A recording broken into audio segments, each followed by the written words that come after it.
don't know if you guys can tell, but it's actually drizzling a little bit right now. I think I killed YouTube yesterday too, because I decided to like try to upload the thing in 4K since I was filming like the sky of the drones and all that. And that thing, as it's saying this was recorded, it's still processing. So I'm wondering if people even see the video yet.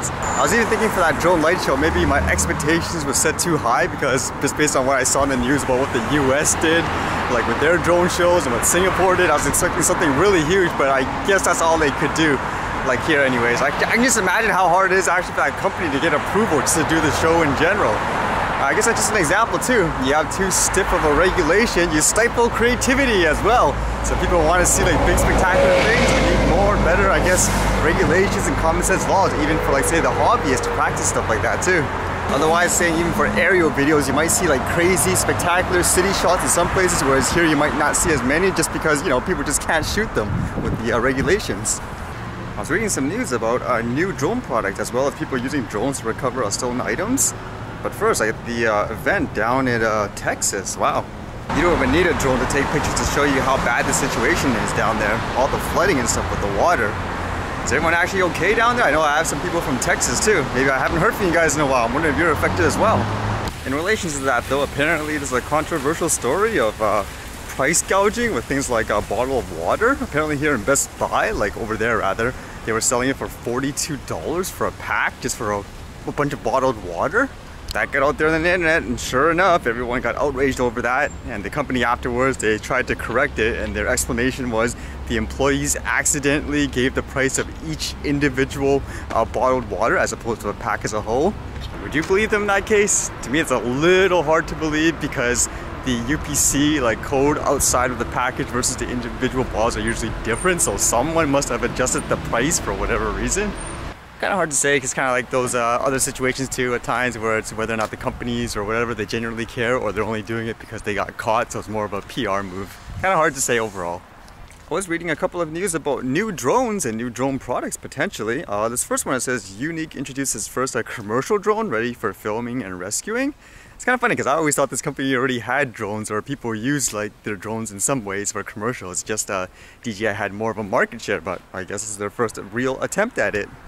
I think as usual for stuff like this, competition is good. It helps keep people accountable, it helps people innovate more, so you can't just sit there and say, hey, we're the only players in the market, we can do what we feel like.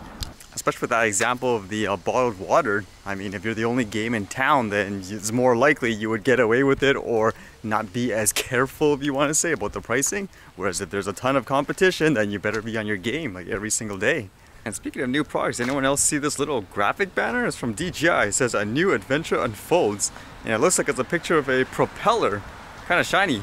Makes me wonder if this means new drone or basically a new accessory. I'm inclined to say new drone potentially. Any guesses as to what that would be? I think it's too early for like a Mavic 2 or anything like that, correct? So one of the most interesting stories I read for the day is somebody here in Canada using a drone to help find a stolen property. So it says here, drone helps BC man find stolen dirt bike. So according to this, one day he had his, I guess, dirt bike in a parking lot or something like that. And just like that, it got stolen. And he didn't know what to do. Like pretty much it's, hey, it's gone.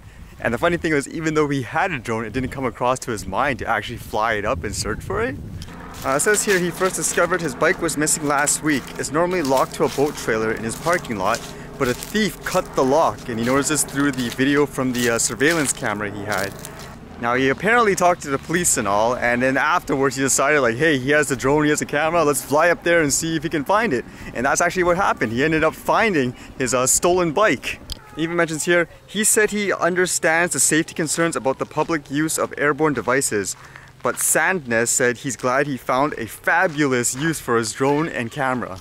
I mean, for the most part, I'm personally along that mindset. For the most part, it's just a piece of tech and a piece of tool. If someone uses it responsibly, then why not? I mean, if he does something stupid with it, like let's just say like, I don't know, like it says you're supposed to be away from vehicles, but if you flew, like let's just say it's like in the middle of a dead road and there's actually one car like this parked there, like, does that count as, hey, you're 30 meters within a vehicle? Like I would assume again that would mean more for flying into oncoming traffic or trying to follow the traffic just because you're trying to get like film footage. Like that's a little different than using it in situations like this.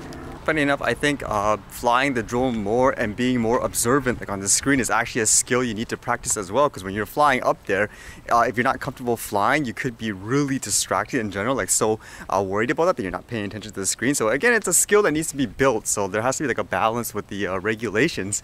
And just like the beginning, like, or rather like yesterday of that drone flight of the light show, I think again, if you're too strict and no one can practice it, no one can have like a creative outlet or anything like that, then you're basically hindering everything in general. Just thinking, imagine like if we had like a fireworks display here in Canada where all we could do is launch bottle rockets, whereas everyone else in the country, I don't know, they do something more spectacular. Again, like since drones are an evolving tech, I don't think we should be hindering them like with the regulations. Again, be safe, but not to the point where you stifle creativity and growth of what we basically need, like in my opinion, like here in the country anyways. Alright, and the schedule still looks good so far to attend that meeting for the drones and stuff like that. And I did actually register when it first came out, so I should have a seat now. I just wasn't sure if I could actually attend or not. And about the Mavic Pro, still no response from DJI. What's going on? Like, I'm being really patient still. All I can do is look at the forums and stuff, and it seems like the problem just comes up over and over and over again about the gimbals. Well, I guess as usual, it's a wait and see game. Alright, see you guys later.